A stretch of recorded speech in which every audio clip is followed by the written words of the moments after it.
and we've now gotten it, and we're going to give it away.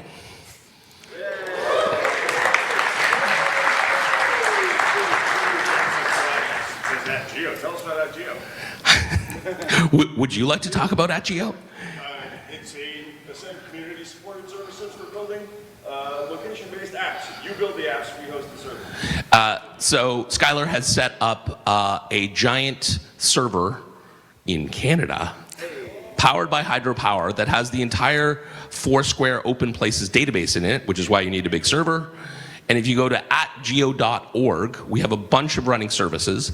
In the meantime, the lexicon that Nick helped birth has already kind of made its way into a bunch of things. And the pain point, in fact, is looking up venues that actually exist and editing them.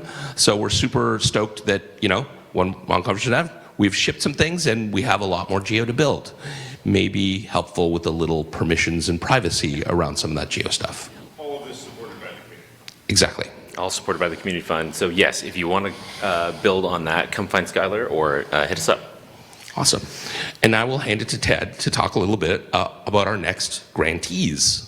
Thank you. I just wanted to start with, what was the reason that we got involved with IndieSky, and what's sort of common touch points with free-air feeds?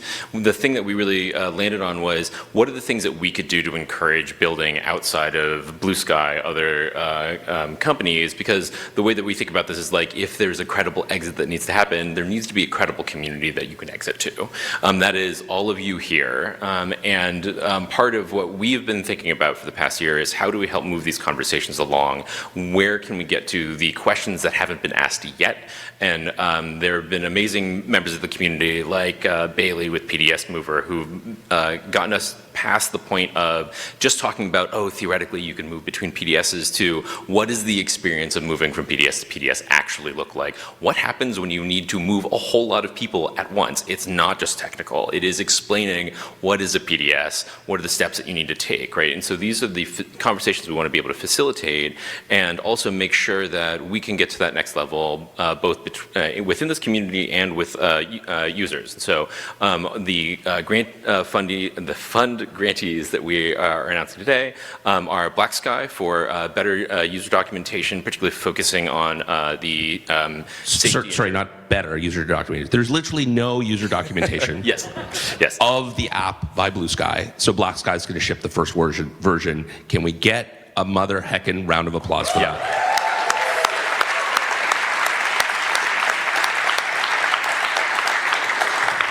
So thank you once again for Black Sky for leading the way. At least we slipped you a small check this time around. Yeah. And we want to encourage people to build in other spaces, and we think that spaces like Standard.site, which has emerged over the past year as a collaboration within the AppProto community, is vital and critical. But one of the other questions is, how do these things interface with other communities and existing communities of users? And so Tyler's efforts with Wire Service really started to bridge the gap into the WordPress community and start to bring at least metadata initially into the AppProto ecosystem, so that these things can be published, connect with the standard site lexicons, and begin that conversation of what it looks like to move into these existing ecosystems. Thank you, Tyler. Yes, thank you.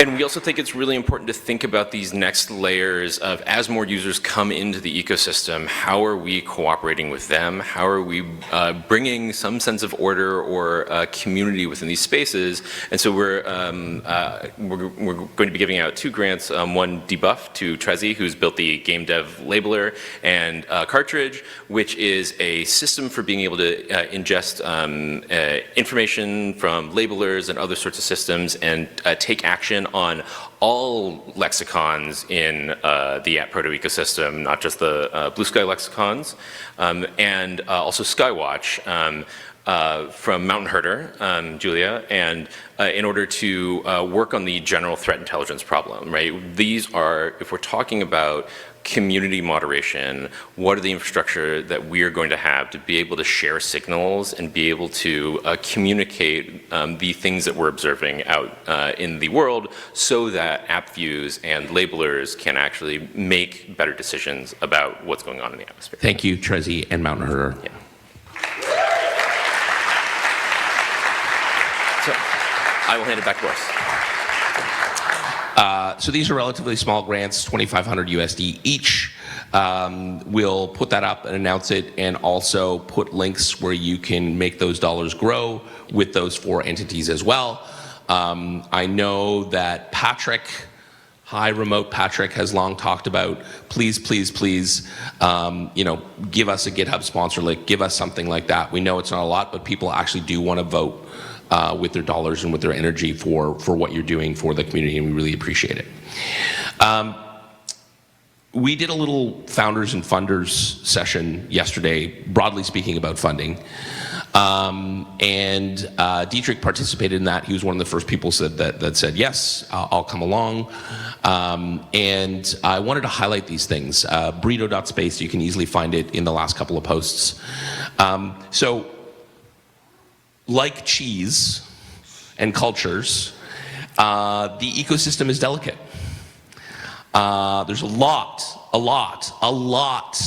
of enthusiasm and huge talent, but there actually isn't magical investor monies.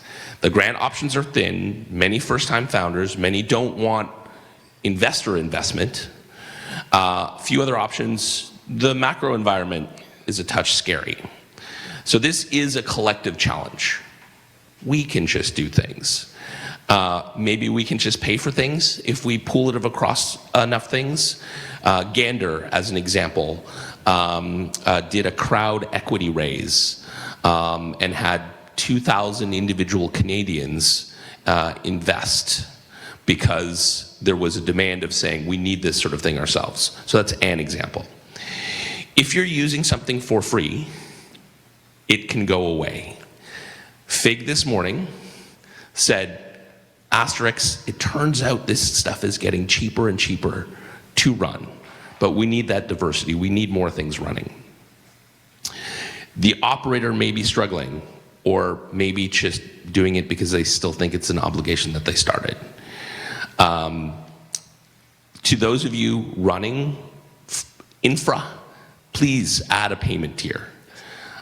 Make co-ops. Make them locally. Run community infra together. And learn from the past, magical thinking does not make a healthy atmosphere. So thank you, Dietrich, for letting me read 2 skeets. And with that, we're actually going to welcome Tony Schneider.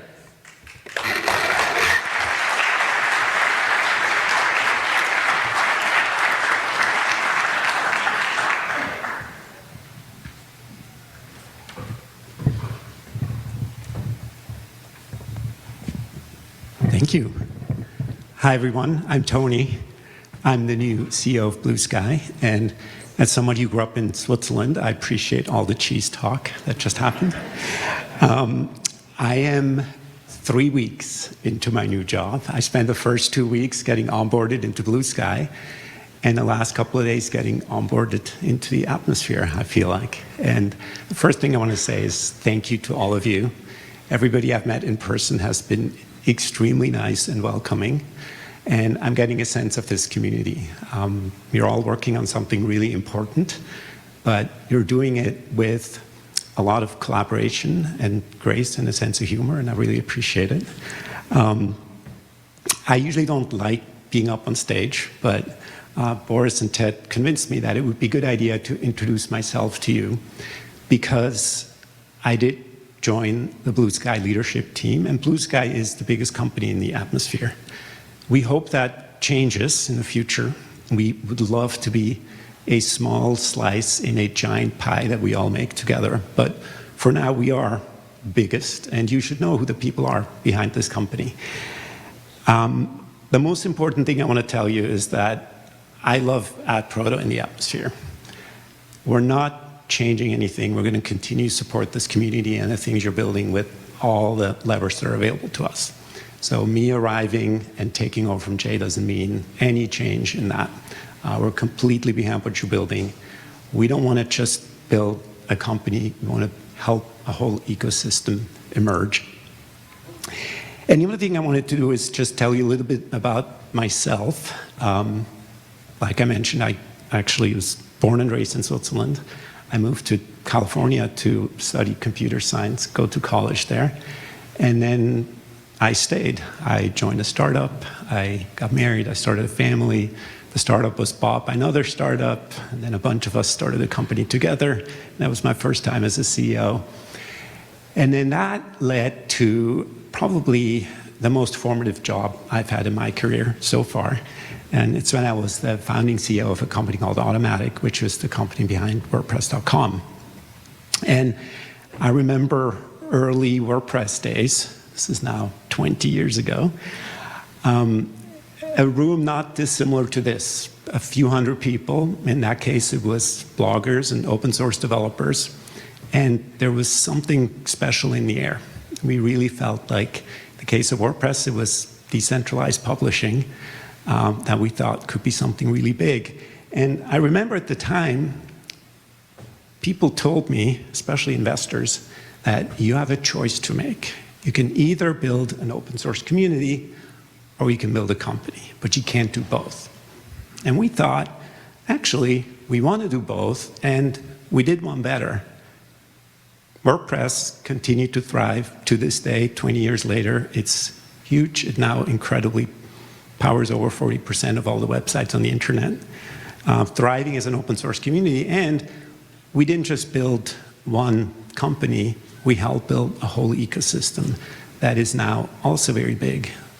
There's over $10 billion a year that flows through the WordPress ecosystem, and Automatic is less than 10% of that. The rest is thousands, tens of thousands of other businesses, people making a living on that platform.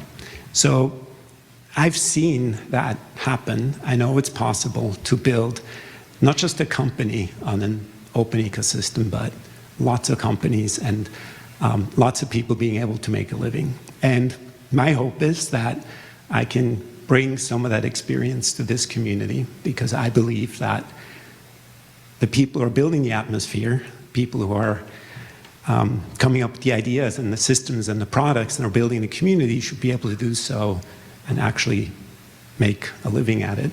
And I think that's possible. Thank you.